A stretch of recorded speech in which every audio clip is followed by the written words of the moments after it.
Another one bites the dust. Another one bites the dust, yeah. Another one bites the dust. And another one gone, and another one gone. Another one bites the dust. That's Gypsy. Another one down, Gypsy Ahoy. You took a shot at two, and you got them both. She took a shot about Amelia, saying, Amelia is one of my best friends. I can't wait for us to connect. Though there has been proof that they have connected even while Amelia's incarcerated and Gypsy Ahoy's on parole. That is a parole violation. But once again, it will be forgotten because nobody seems to give a shit what Gypsy does until what? She takes another life, and then it's going to be told you so. And it's going to be a big thing for her. Told you so. Guys, Gypsy is pissed. She's pissed because Ryan clapped back and said, oh, no, you ain't going to treat me like that. And Amelia said, yo, bitch, you're taking my story. Like, where's your story? Why are you taking other people's stories if you got your own story, Gypsy Ahoy? Gyps.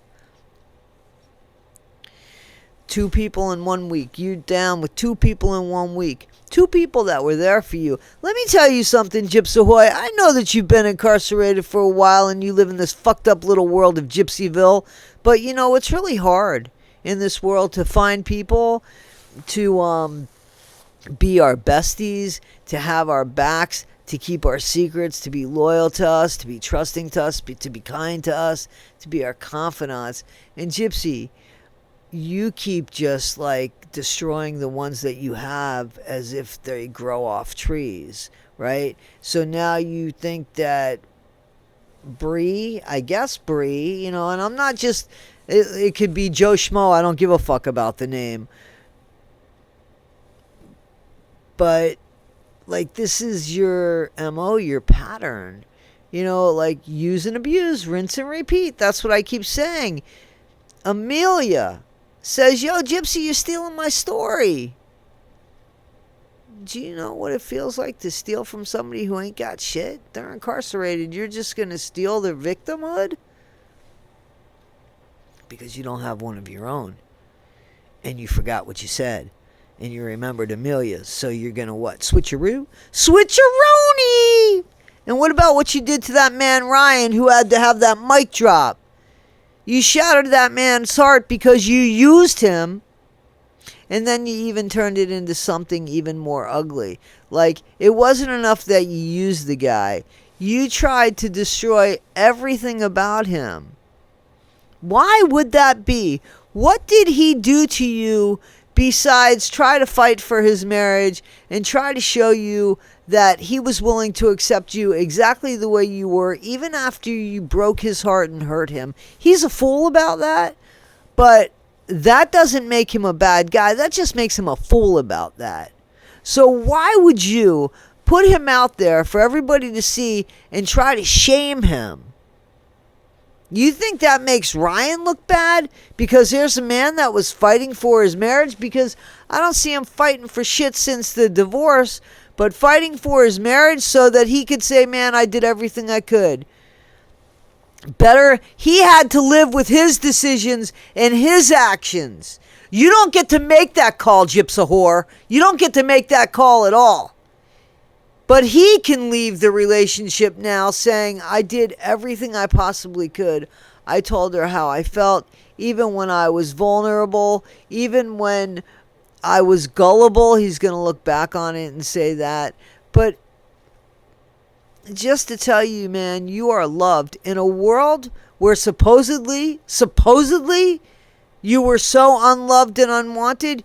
You would think that Ryan would be somebody that you would want in your life forever, even if you couldn't be with him physically and intimately. You could have treated him a lot better. You used him. You and Ken, I'm convinced. Because Ken had no fucking respect. Ken left you in prison, dumbass, for 5 years to do it all on your own. And Ryan was there for you for a couple of those years, always showing up for you, and I believe he always showed up for you. I believe it. I would bet on it. And you take advantage of that like people like that just fucking grow on trees. People like that don't grow on trees, especially when it's you, Gypsy. Especially when it's you, when people run. You say you got hate for a reason. You have it for a reason. Why do you think? Why do you think we dislike you so much? Because you use, abuse, rinse, repeat, lie. Oh, and you killed your mom? And you set Nick up. That's another reason, yep. That guy that's in prison for life, you know, Nick, the one that you're so pissed off about, only I can assume because he didn't take all the blame. Only because I assume he can inconvenience you by you having to do 8.5 years for throwing him under the bus and setting him up for MURDER of your mom. Gypsy, here's the thing. People are going to get older in your little group. They're going to mature. You're not going to mature because, you know, in order for you to mature, you have to realize you make mistakes. And though you say you make them, you don't believe you make them. You say that strictly for lip service. Because if you believed you made mistakes, you'd start living your life a little differently. And you don't do that. Actions speak a lot louder than words. You know, your stepmom's so concerned that they're going to stick, something poisonous in the friggin' envelopes, and you think that's why people are just so jealous because you're beautiful? Have you looked in the mirror lately? You ain't so beautiful. You ain't so beautiful, and you're essentially ugly on the inside. So ugly. People say you have shark eyes. Cross-eyed shark eyes, but shark eyes. Like you're just looking for the blood. That's who you are, Gypsy. That's what you're known for. Your daughter's going to know about that. And besides the barbecue sauce and the toothbrush and the book that you wrote for her, I mean, she's going to know that. You know, that kid should start going to therapy now to catch up for what's going to happen to her later. And Ken, you have no respect for anybody. You have to be, I have to agree, finally now. Yeah, it took me a long time to get here. But you're a bitch. You really are. You're a bitch. And Gypsy has your pants and probably your BALLS. Guys, this is Issues with Toddy One Skip. I am Toddy One Skip. You know, the way she treated Ryan says it all. The way she treated Nick says it all. The way she treated Rachel Garlick says it all. The way she uses, abuses, rinses, and repeat says it all. Says it all. Bree, your friendship with Gypsy is golden right now because Amelia doesn't want anything to do with her. Otherwise, you would have been used, abused, and tossed to the side. I bet you.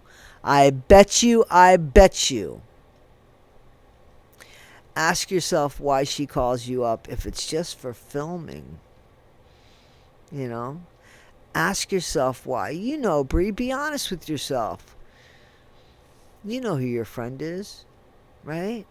Gypsy Yeah, Gypsy Sorry, Gypsy Oh. Guys, this is Issues with Toddy One Skip. Let's listen to some of this. And I want you guys to remember that Bree had no problem trying to shame and embarrass Ryan because he was trying to hang on to his wife. I don't think that Bree knows what that looks like because I don't know how many people are trying to really hang on to her for anything other than an address. And, man, I don't know. Should we go there? Should we go there? People get very desperate when they're incarcerated. They hang on to a bunch of people and write letters and stuff to a bunch of people, too. Saying, dear baby, to more than just one. You know what I mean, Bree? I know you know. Guys, this is Issues with Toddy One Skip. I am. You're not. Be better today than you were yesterday. Not half as good as you'll be tomorrow. I'll try to be kind, guys. Thanks. Making a fool of herself, and all the work she claimed to be doing is a lie. She started off talking on my behalf, but I was surprised, and then it kind of made me look bad because of everything else she's doing. When she talks about how she was all alone and had no support in prison, that's my story. And then you can pause to read the rest. But Amelia claims that a lot of her story, Gypsy stole and made it her own. At the end, your very own friend says that the things that you would say were fishy and that you took pieces of her story and put them on your show. So again, what friend, Amelia? Guys, do you know how that must feel to not have anything except your story while you're incarcerated, feeling all alone and knowing that somebody has taken your story, your identity, the thing that defines you, and is using it as their story because what they have doesn't define them and they don't really have a story, they just have a bunch of shit make-believe. So they're taking stories from inmates to make up their story, and then when they're called out on things that they said that weren't true, we're the bad guys and we get attacked by people who's mindless like Bree, who doesn't remember that Gypsy lied to begin with. Bree is going to sit in a corner one day crying about the way she was used and abused. These are people that had her back, Bree, for years. For years. And look at how she treated them. Look at how she treated her mom. Come on, let's be honest. Now let's go to see how she treats Ryan. Ryan, the guy that was there for her, he starts throwing shit away that has stuff to do with them. Stuff that he used to look at and feel close about. A relationship that he held to his heart that meant something to him. His first marriage. He looks at the way it should be. Healthy. Gypsy looks at it as no fucking big deal. It's just something on paper.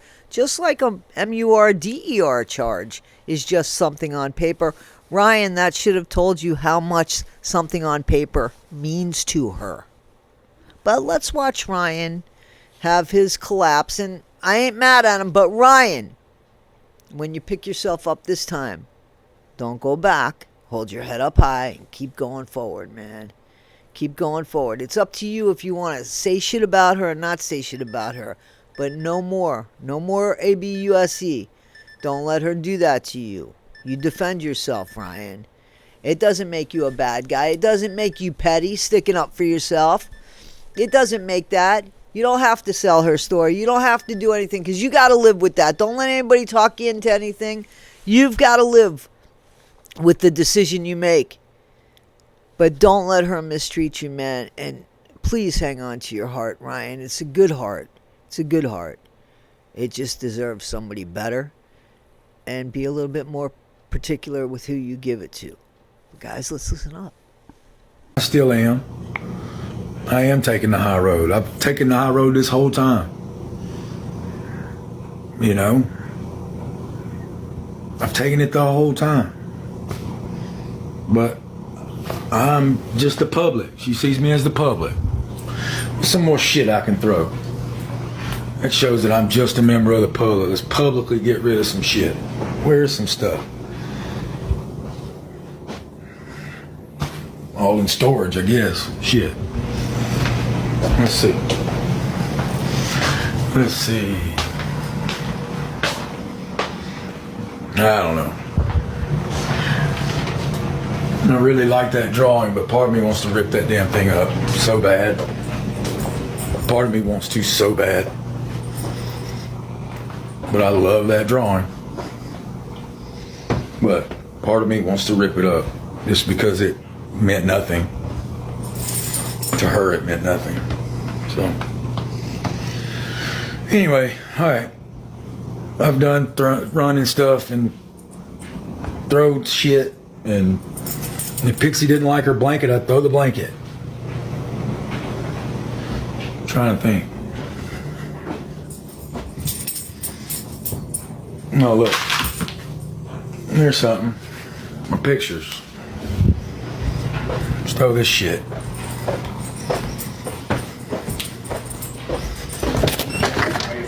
Yeah, bullshit. Picture frame, bullshit. That, bullshit. It's all bullshit. It's all bullshit. Bullshit. So.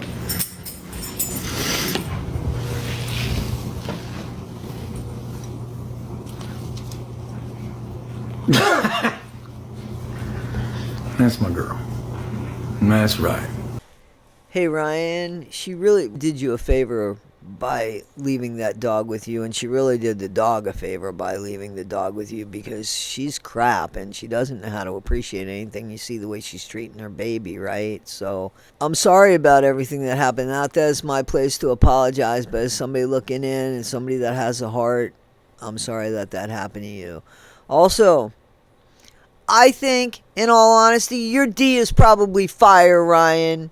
I mean, I'm a gay woman, but I think it's probably fire, Ryan, because I think that she thought it was fire. But, I mean, just so you know, I think she could pick boom! a fucking doorknob. Boom! And that would be fire for her, because, you know, Good for you, apparently Ryan. she's been pretty good with the toothbrush. I know that keeps coming into play, but then you just got to start looking at things that, you know, she might look at a little bit differently than we would look at, because when we look at a toothbrush, I mean, hell, we used to look at it to brush our teeth. Now we look at it, God, we sanitize it, just the thought of Gypsy. But here's the thing, Ryan, here's the thing. You take the confidence in your manhood, and you take the confidence in your romantic ways and your actual ways, and you hold that close, because Gypsy would perform for a toothbrush. So you don't worry about it. You're still good in our book, Ryan. You're still good in our book. Guys, this is Issues with Toddy One Skip. I am Toddy One Skip. Gypsy has used, abused, rinsed, and repeated over and over again, and I've said it before, and unfortunately I'm probably going to have to say it again. But just look at how careless she has been with everybody that has mattered to her. Let that speak for itself. Guys, again, this is Issues with Toddy One Skip. I am, you're not. That's okay. That's okay. Somebody's got to be, and I will be, and I am. And be better today than you were yesterday. Not half as good as you'll be tomorrow. Take care, guys. Thanks. But when you were with me, the D was fire, and then when you left, it wasn't no good. That's ex-girlfriend shit. And she said that in her documentary long time ago that I saw on HBO, where she said, oh, that's just ex-girlfriends doing ex-girlfriend stuff. Yep. Because if it was bad, you wouldn't have wanted it the day you left. That would be a boom! Chugga, chugga, chugga. Boom! Chugga, chugga, chugga, chugga. Boom! Good for you, Ryan.